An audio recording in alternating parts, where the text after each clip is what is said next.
Dear students, welcome to your YouTube channel প্রিয় maths. আমার নাম প্রিয়ব্রত অধিকারী। আজকে আমরা দেখব ক্লাস 10 এর সরল সুদ এর চ্যাপ্টার কোষে দেখি 2।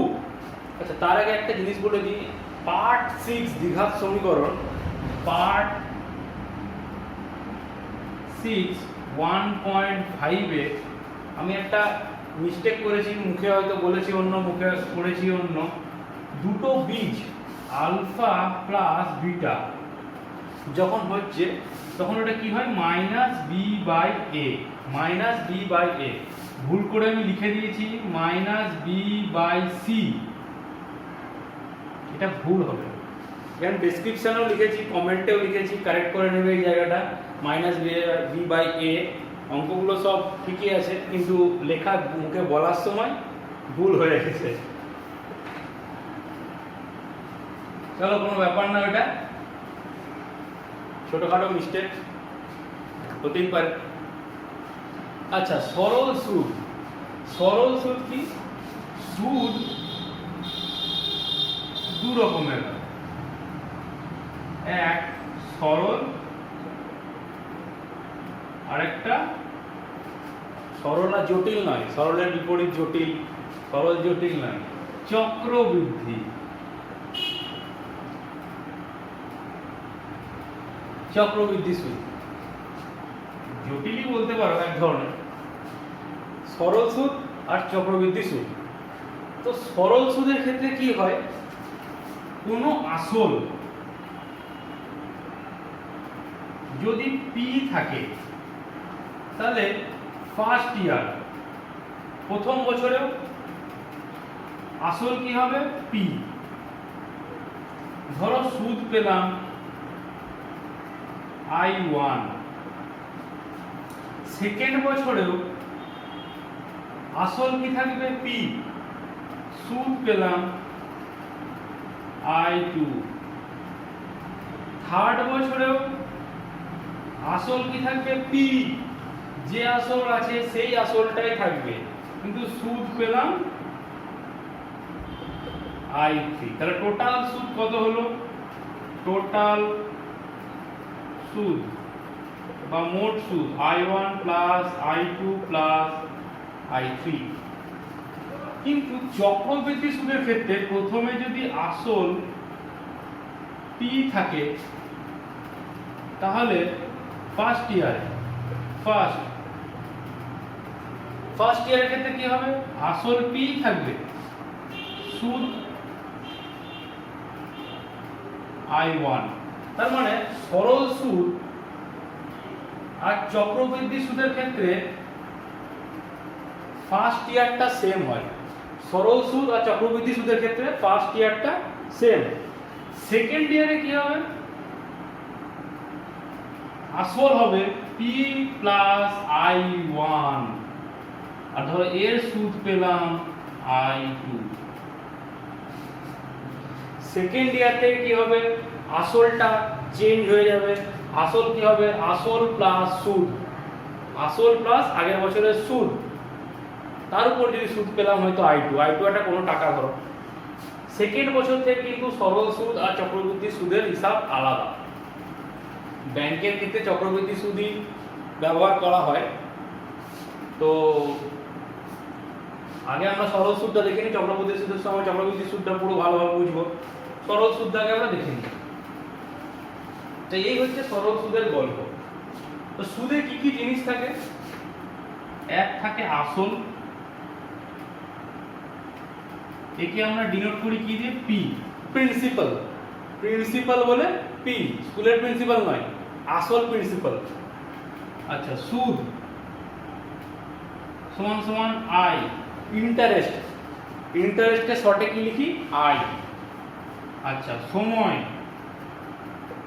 সমান সমান টি, সময় কি হয়, টি মানে টাইম। আর একটা হয় সুদের হার সমান সমান আর পার্সেন্ট। হার মানে কি, আর পার্সেন্ট, হার মানে পার্সেন্ট, হার মানে 100, যে কোনো জিনিসের হার। সুদের হার কিন্তু বার্ষিক হয়, বার্ষিক, বার্ষিক সুদের হার। তো এইখান থেকে একটা ফর্মুলা বেরিয়ে আসে, সুদ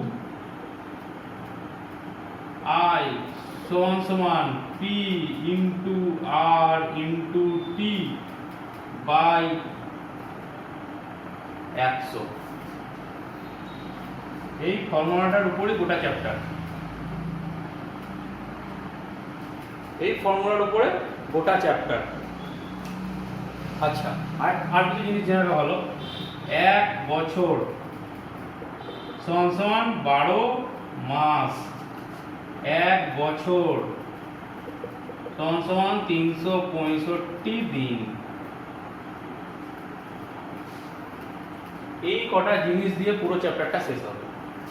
তাহলে সরল সুদের পুরোপুরি সুদের জিনিসটা বুঝতে পারলে, আসলকে কি বলে, পি প্রিন্সিপাল, সুদ আই সময় টাইমটি, বার্ষিক সুদের হার। এটা কিন্তু বার্ষিক হয়, মাসিক হতে পারে, মাসিকও হতে পারে, কিন্তু তোমাদের এর জন্য বার্ষিক সুদের হার আর পার্সেন্ট। মাসিক সুদের হার হয় না, সব জায়গাতে বার্ষিক সুদের হারই হয়।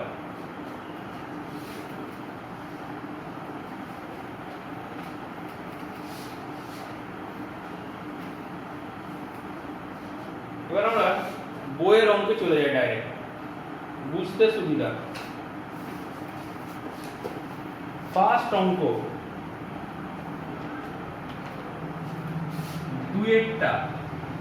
2 কি বলেছে, 2005 সালের 1 জানুয়ারি থেকে 27 মে পর্যন্ত বার্ষিক 6% সরল সুদের হারে 2000 টাকার সুদ নির্ণয় করো। 2005 সাল, সাল যেই বলে দিয়েছে জানুয়ারি,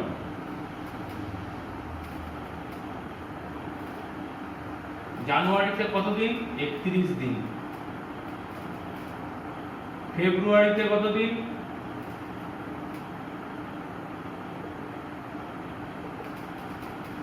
কারণ আমাকে দেখতে হবে 2005 সালটা লিপিয়ার না লিপিয়ার নয়। 4 দিয়ে ভাগ করে, 4 5 20, এখান থেকে দেখেই বুঝতে পারছি লিপিয়ার নয়, লিপিয়ার নয়, তার মানে 28 দিন। মার্চ 31 দিন, এপ্রিল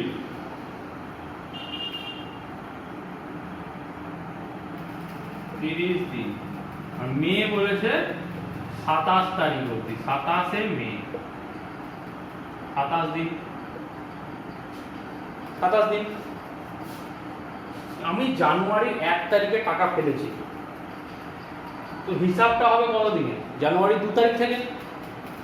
হিসাবটা কত দিনে হবে, জানুয়ারি 2 তারিখ থেকে। তো জানুয়ারি 2 তারিখ থেকে যে হিসাবটা হচ্ছে, এটা যোগ করলে কত হচ্ছে, 7 আর 8 18 16, আর একে 7 আর 8 18 16 17 7 হচ্ছে 1 3 3 6 3 9 10 আর 12 13 14, 147 দিন।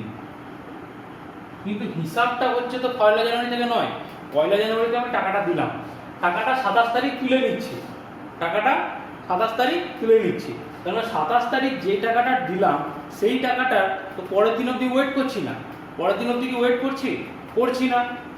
তাহলে এখান থেকে -1 হয়ে যাবে 146 দিন, 146 দিন। জিনিসটা বোঝো, 1 তারিখ টাকা দিলাম, 1 তারিখের সুদটা আমি পাচ্ছি 2 তারিখ, 2 তারিখের সুদটা পাচ্ছি 3 তারিখ, 3 তারিখের সুদ পাচ্ছি 4 তারিখ, 4 তারিখের সুদ পাচ্ছি 5 তারিখ, এরকম করতে করতে যাচ্ছে। তাহলে আমি 27 মে যে টাকাটা দেবো, সেটার তো সুদ পাবো না, সেটা সুদ কি পাবো, সেটা সুদ পাবো না।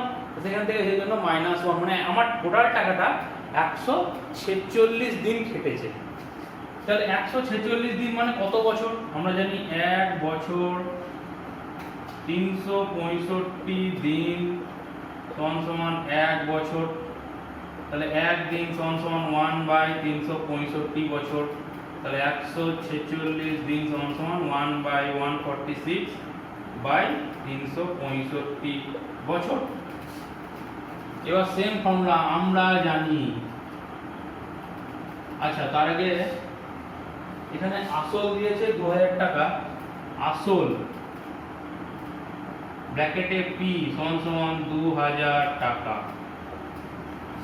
সুদের হার আর সমান সমান 6%। সময় টি সমান সমান 146/365 বছর, 146/365 বছর। আমার কি বার করতে হবে? সুদ। ধরি সুদ সমান সমান আই। এই লেখাগুলো প্রথম লেখাচ্ছি, এই জিনিসগুলো পরবর্তী ক্ষেত্রে কিন্তু ডাইরেক্ট করবো, ভালো করে বুঝে নাও। তাহলে আমরা জানি কি একদম এইরকম ভাবে লিখবে, একদম যেরকম প্রসেসে লেখাচ্ছি আমরা জানি I is equal to P R T by 100। P কত? 2000 ইন্টু আর কত? 6, টি কত? 146 বাই নিচে 365 আর নিচে 100 আছে। তাহলে এটা কেটে গেল, এটা কেটে গেল, দুটো শূন্য কেটে গেল। আচ্ছা, এই 365 কে 5 দিয়ে কাটবে, 5 দিয়ে 5 7 35 73 আর 5 4 20। এই 73 কত দিয়ে কাটবে? 73 কে কাটবে 2 দিয়ে, 146 কাটবে 2 দিয়ে। এই চ্যাপ্টারটা করানোর সময় আমি আগেও দেখেছি যে 73 এর মাল্টিপ্লাইটা একটু মনে রাখবে। 73 কোনো যখন কাটছে না কোনো একটা জিনিস তখন 73টা মনে রাখবে, কারণ 365 কে 73 দিয়ে কাটে। 73 5 365 হয়। এটা একটু মনে রাখবে এই চ্যাপ্টারটা করার জন্য। 73 এই সংখ্যাটা মনে রাখবে, 73। ঠিক আছে? তাহলে এখান থেকে কত হলো? 6 দুগুণে 12, 4 12 48 টাকা। তাহলে নির্ণেয় সুদ কত? নির্ণেয় সুদ 48 টাকা।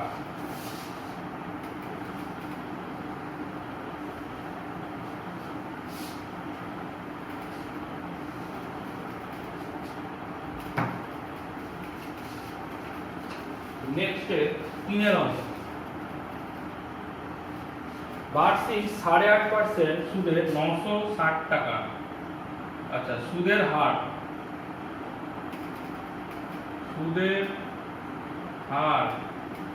আর সমান সমান 8 পূর্ণ 1/3% সমান সমান 3 8 24 25/3%। আসল পি সমান সমান 960 টাকা।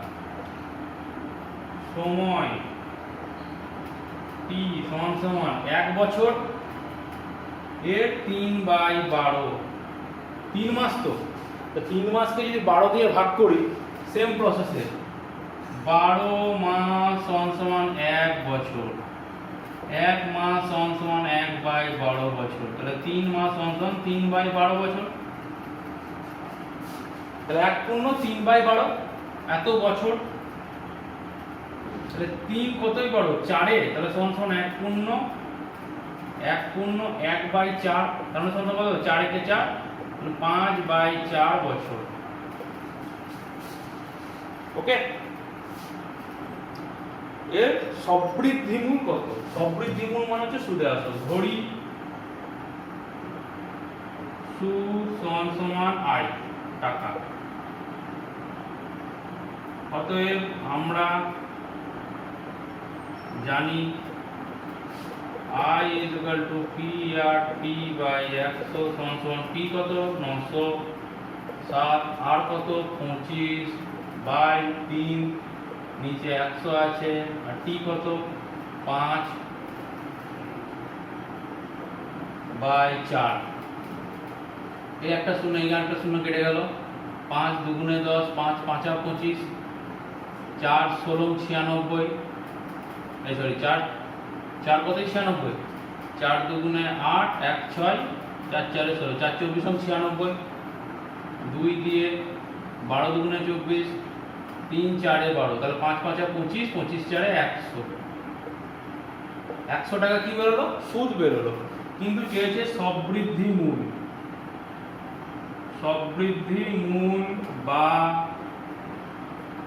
সুদ আসল যদি চাই, তাহলে সুদ আসল সববৃদ্ধি মূল মানে সবে মিলে কত হলো, মূল আর সববৃদ্ধি সব মিলে কত হলো, সুদ আসল মানে সুদ প্লাস আসল কত হলো, আসল কত 960 প্লাস সুদ 100 সমান 1060 টাকা।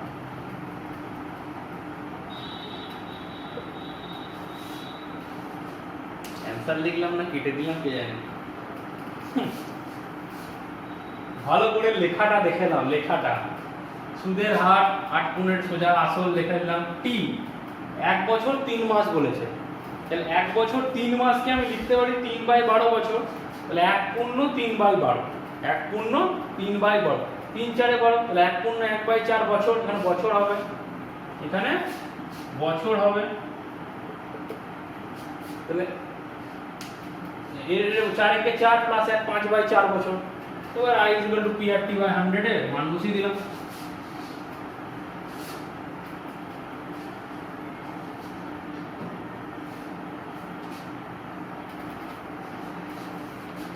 আর 4 এর অঙ্কটা সোজা আছে, 5 এরটা দেখি। বার্ষিক 5.25%, তার মানে সুদের হার সমান 5.25%। ব্যাংকে জমা রেখেছেন 2 বছর পর, তার মানে সময় t সমান 2 বছর। আচ্ছা, 2 বছর পর তিনি সুদ হিসাবে 840 টাকা পেলেন, তার মানে সুদ i সমান 840 টাকা। তিনি কত টাকা জমা রেখেছিলেন? ধরি তিনি p টাকা জমা রেখেছিলেন, অতএব আসল সমান p টাকা। আমরা জানি কি i = p/t/100 সমান i কত 840 সমান p কত, p মানে p বার করতে হবে, আর 5.25 * t কত 2 বছর বাই 100, এই দশমিকটা তুলে এখানে 100 বসলো, দশমিক তুলে এখানে 100 বসলো। আচ্ছা, 25 দিয়ে এটাকে কাটলে 525 কে আমি জানি 25 দিয়ে কাটা যায়, 25 এর গুণফল আগে দেখিয়েছি আমি, 25 4 এ 100, 25 এটা 8 4 এর ঘর 8, এটা 12, এটা 16, 25 4 এ 100, 25 8 এ 200, 25 12 300, 25 4 এ 400, এই 25 16 400, 25 20 500, তাহলে 25 21 এ 525, তাহলে 25 21 এ, তাহলে এটা 25 4 এ 2 দিয়ে কাটলাম 2 2 গুণে 4, ঠিক আছে। তাহলে p সমান 840 * 2 * 100 বাই 21, 21 দিয়ে এটাকে কাটবে 21 4 এ, 21 4 এ 4 এর কাছে 4 2 8, হ্যাঁ 4 2 8 800, কত টাকা 800 টাকা। आंसर কত টাকা লিখেছিলেন 800 টাকা। তারপরে আমরা দেখি 6 এর টাকা।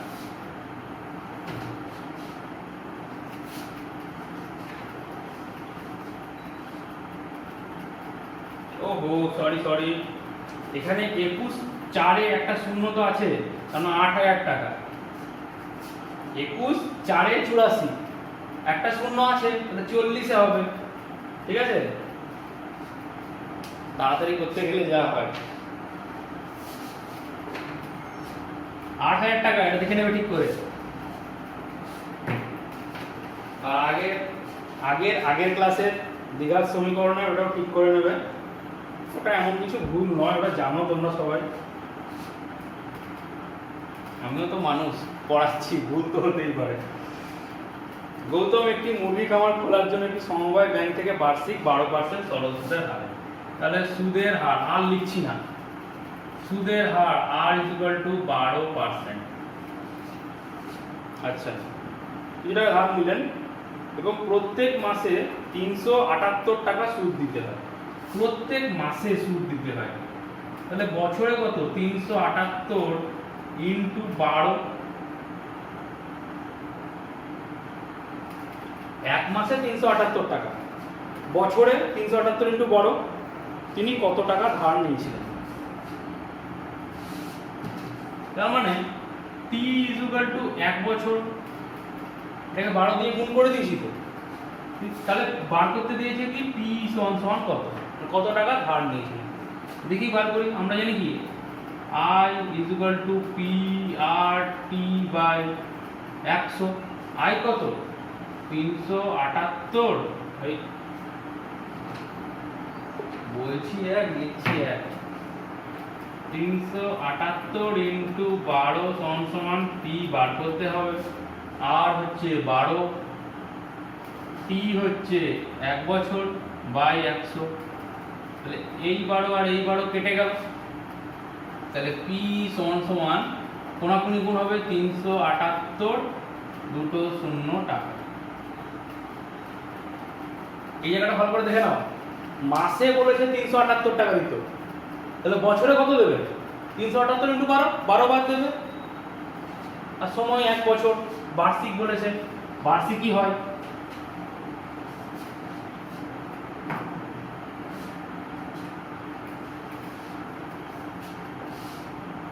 পরপরই করাচ্ছি, প্রায় একটু আলাদা থাকলেই করিয়ে দিচ্ছি।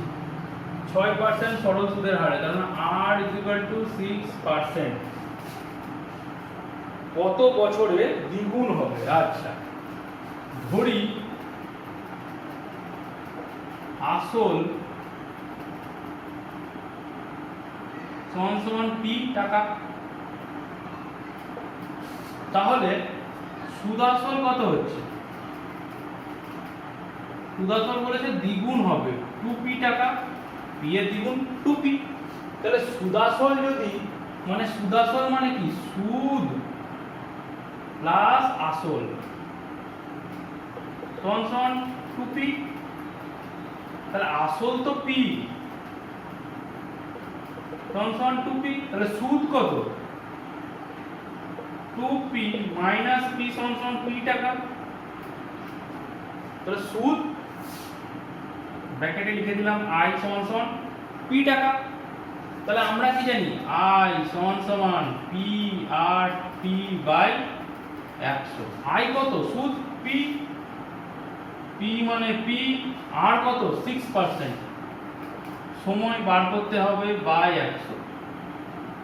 এখানে লিখে দেবো ধরি সময় ইকুয়াল টু t, তাহলে এই p আর এই p কেটে গেল, তাহলে t সমান কি হবে? 100 বাই 6, এটাকে 2 দিয়ে কাটলে 50, 2 দিয়ে কাটলে 3, 50 কে 3 দিয়ে ভাগ করলে 3 1 3, 2 0 3 6 18 2, তার মানে t সমান 16.2 বাই, এইখানে কিন্তু 16.2/3 লিখবে না, ভুল হবে। এই ভাগের এতে কিন্তু 16.2/3 লিখবে না, তাই t ইকুয়াল টু 16.2/3 বছর। বা যদি দশমিকে বার করতে চাও তাহলে দশমিকে হবে, দশমিক দিয়ে 0, 3 6 18, 2 আবার 0, 3 6 18, তার মানে এটা কি হবে? 6 মাথায় পৌনভূমি, বা এটাকে 7ও করে নিতে পারো, বা এটাকে 7ও করে নিতে পারো, ঠিক আছে? তাহলে টি বেরিয়ে গেল,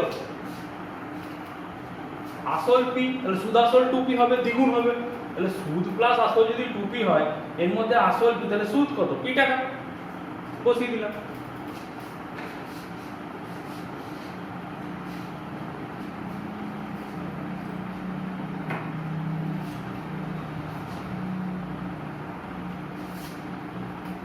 আটের অঙ্কটা, মান্নান মিয়া কিছু টাকা ধার নিয়েছেন এবং 6 বছর পর দেখলেন, তাহলে সময় t সমান 6 বছর, 6 বছর পর দেখলেন দেয় সরল সুদের পরিমাণ আসলের 3/8 অংশ হয়ে গেছে। তাহলে বার্ষিক সরল সুদের হার কত? তাহলে ধরি আসল সমান সমান p টাকা, তাহলে সুদ i সমান সমান কি হবে?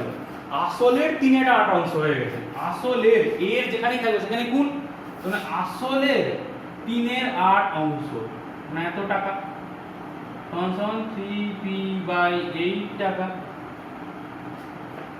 হবে। তাহলে সুদের হার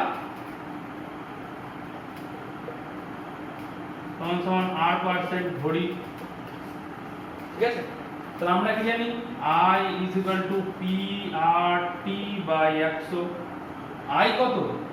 3p/8, হ্যাঁ, p ইনটু r কত? r বার করতে হবে, t হচ্ছে 6 বছর বাই 100। এই সেম প্রসেস এখানে p কেটে গেল, এইখানে 3, আচ্ছা এখান থেকে কাটছি না, ঠিক আছে, এখান থেকে কাটছি না, এখান থেকে তার মানে r লিখতে গেলে কি হবে?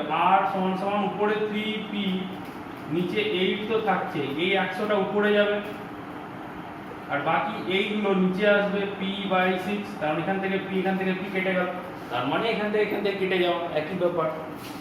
3 দুগুণে 6, 2 50, 2 দিয়ে কাটলে 25, 2 দিয়ে কাটলে 4, মানে সমান সমান 25/4, মানে 25/4 করলে 4 6 24 1, 4 6 24 1, তা সমান সমান 6 পূর্ণ 1/4%। অ্যানসার 3/8 অংশ দেখছে, আসলের 3/8, আসলের কথাটা কি লেখা আছে? আসলের, আসলের, এখানে আসল এর, এর যেখানে থেকেছে সেখানে আগেই পড়েছে যে এর মানে কি গুণ, তাই আসলের 3/8 অংশ।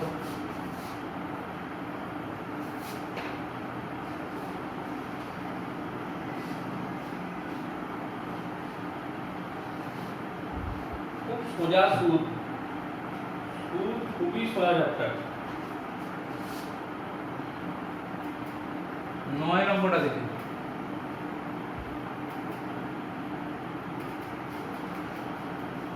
আচ্ছা 1 মিনিট,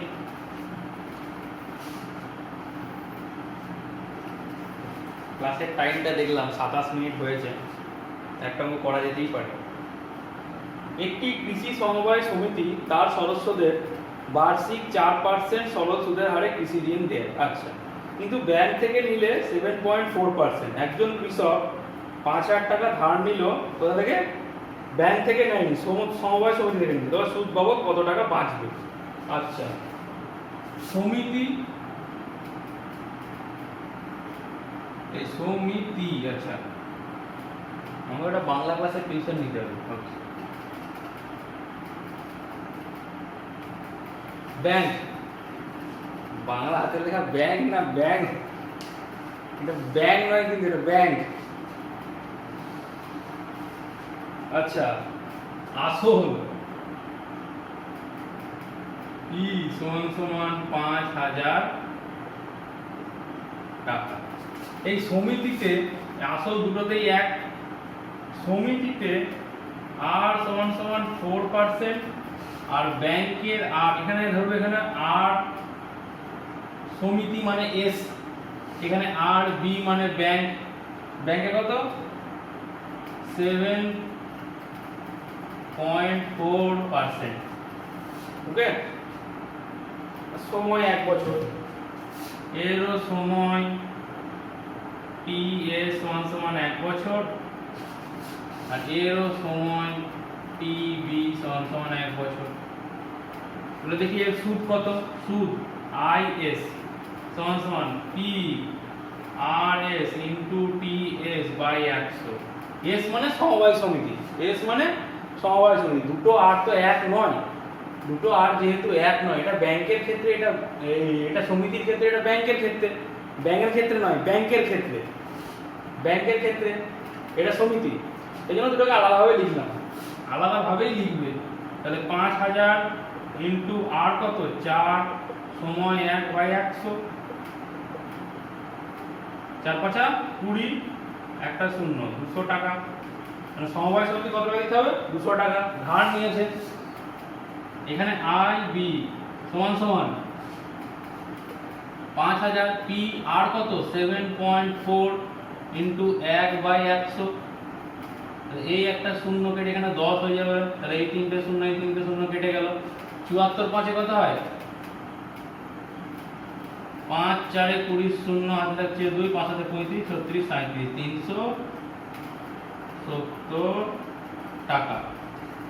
তাহলে কত টাকা বেশি দিতে হয়েছে, মানে কম দিতে হয়েছে? আইবি মাইনাস আইএস সমান সমান 370 থেকে 200 বাদ দিয়ে দিলাম, কত হলো? 170 টাকা। তার মানে 170 টাকা বেঁচেছে, যেহেতু ধার নিয়েছে তাই সমিতি থেকে ধার নিয়েছে। আর যদি জমা রাখতো তাহলে কোথা থেকে নিত? ব্যাংক থেকে নাও, বুদ্ধিমানের কাজ। ব্যাংক থেকে নেবো, ব্যাংকে সুদের হার বেশি, আমি জমা রাখবো, জমা রাখতে গেলে ব্যাংক থেকে নেবো, 7.4% হারে দেবে, আর জমা রাখতে গেলে তো 4% হারে দেবে। কিন্তু যদি ধার নিয়েছি এ কম, ফেরত কম দিতে হবে, একে ফেরত বেশি দিতে হবে। এই হচ্ছে পুরো সরল সুদের। আজকে এই অবধি থাক 9। পরে বাকি অঙ্কগুলো সব করাবো। আমার ভিডিও যদি ভালো লেগে থাকে অবশ্যই লাইক করো, সাবস্ক্রাইব করো তোমাদের চ্যানেল প্রিয় ম্যাথসকে, আর অবশ্যই কমেন্টস করো, কোনো প্রবলেম থাকলে কোনো অসুবিধা থাকলে কমেন্টস করো, আর নোটিফিকেশান পাওয়ার জন্য বেল আইকনে ঘন্টাটা বাজিয়ে দাও। আর পরের ক্লাস, নেক্সট ক্লাস আবার পরে হবে। ওকে।